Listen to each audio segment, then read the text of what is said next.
A Course in Miracles. Lesson 124. Let me remember I am one with God.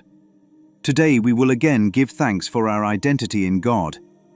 Our home is safe, protection guaranteed in all we do, power and strength available to us in all our undertakings.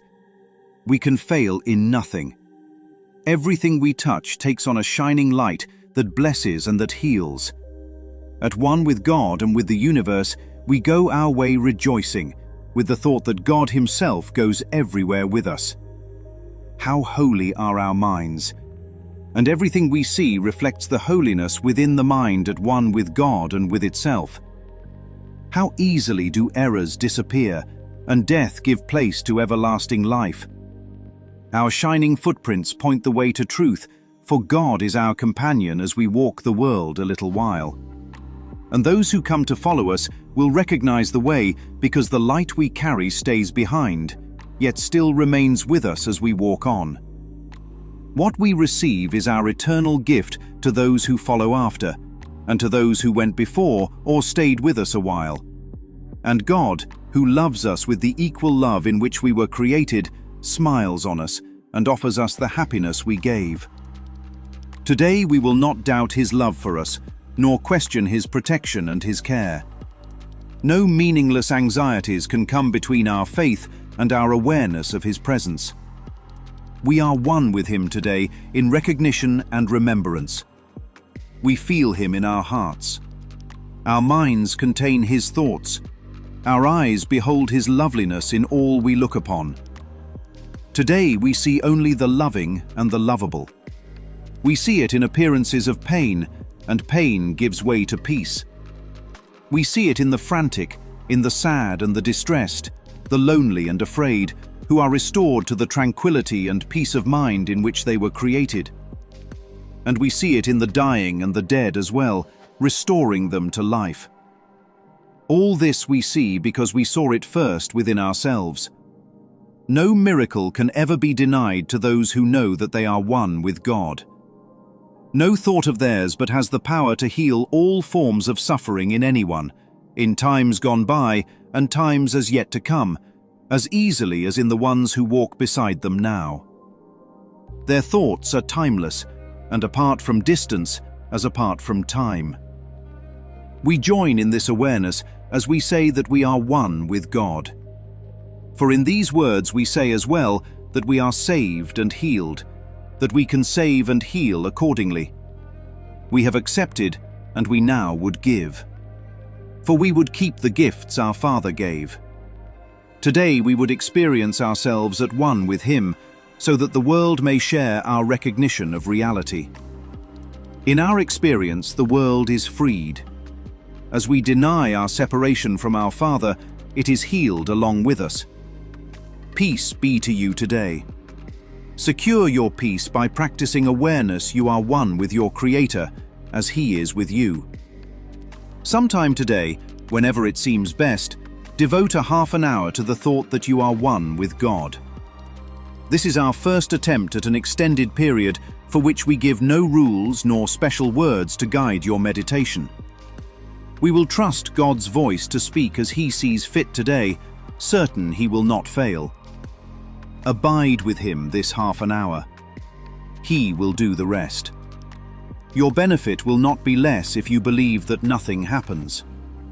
You may not be ready to accept the gain today. Yet sometime, somewhere, it will come to you, nor will you fail to recognize it when it dawns with certainty upon your mind. This half an hour will be framed in gold, with every minute like a diamond set around the mirror that this exercise will offer you. And you will see Christ's face upon it in reflection of your own. Perhaps today, perhaps tomorrow, you will see your own transfiguration in the glass this holy half an hour will hold out to you to look upon yourself. When you are ready, you will find it there, within your mind and waiting to be found. You will remember then the thought to which you gave this half an hour, thankfully aware no time was ever better spent. Perhaps today, perhaps tomorrow, you will look into this glass and understand the sinless light you see belongs to you. the loveliness you look on is your own. Count this half hour as your gift to God, in certainty that His return will be a sense of love you cannot understand, a joy too deep for you to comprehend, a sight too holy for the body's eyes to see. And yet you can be sure someday, perhaps today, perhaps tomorrow, you will understand and comprehend and see. Add further jewels to the golden frame that holds the mirror offered you today by hourly repeating to yourself, "Let me remember I am one with God, at one with all my brothers and myself, in everlasting holiness and peace." Lesson 124.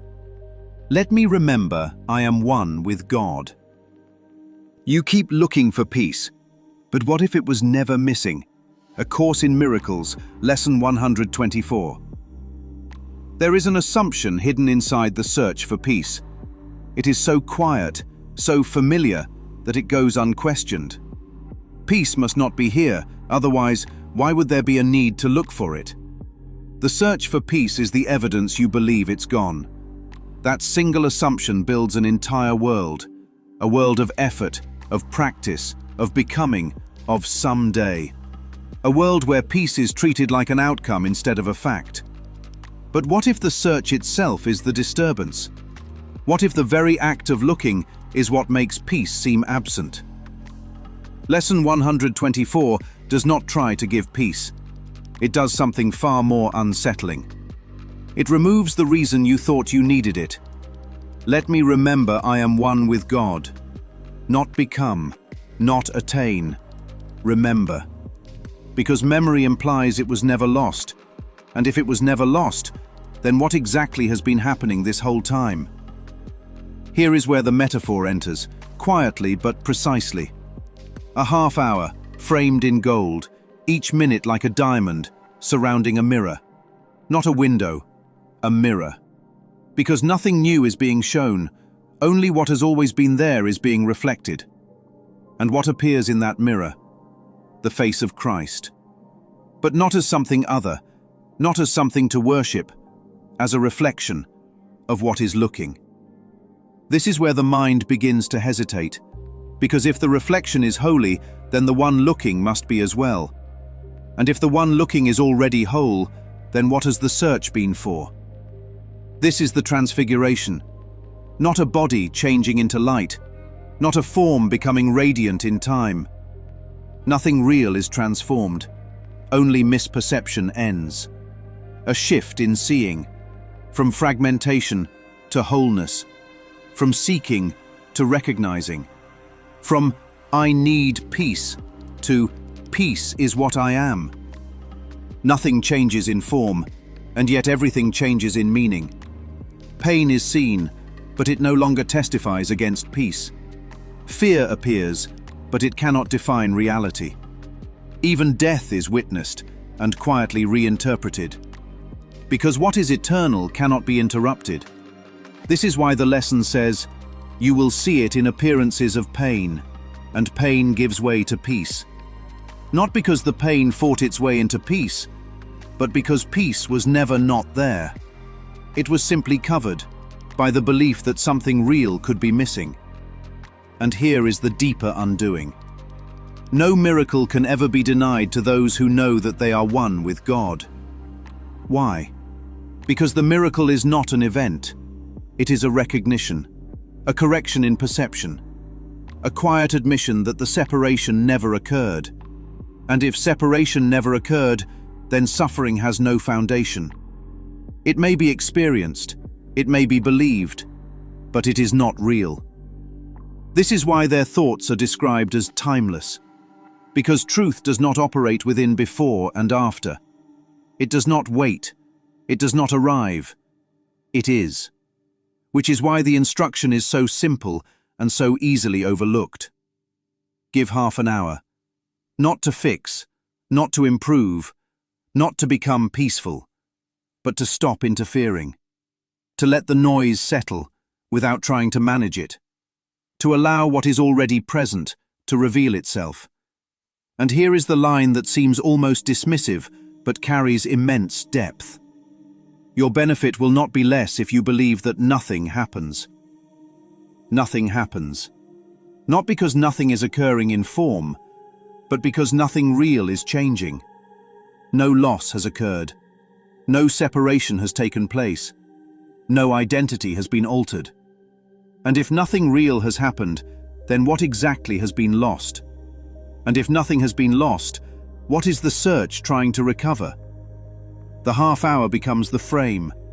The mind becomes still enough to look. And the mirror does what mirrors do. It reflects, without adding, without subtracting. And in that reflection, something unmistakable begins to dawn. The light being sought is the light that is looking. The peace being pursued is the condition of the one pursuing. The answer was never outside the question. It was hidden inside the assumption. And once the assumption is questioned, the entire structure begins to loosen. Not violently, not dramatically, but inevitably. Because truth does not need to fight error. It only needs to be seen. So the practice continues, gently, hourly. Let me remember I am one with God. Not as a declaration to convince, but as a willingness to notice what has never changed. And as that recognition stabilizes, something unexpected happens. The world softens, not because it was fixed, but because it was reinterpreted. What was seen as lacking is seen as whole. What was feared is seen as harmless. What was pursued is seen as already given. And the question that opened the door returns, sharper now. If peace was never missing, what exactly is the one that believes it is?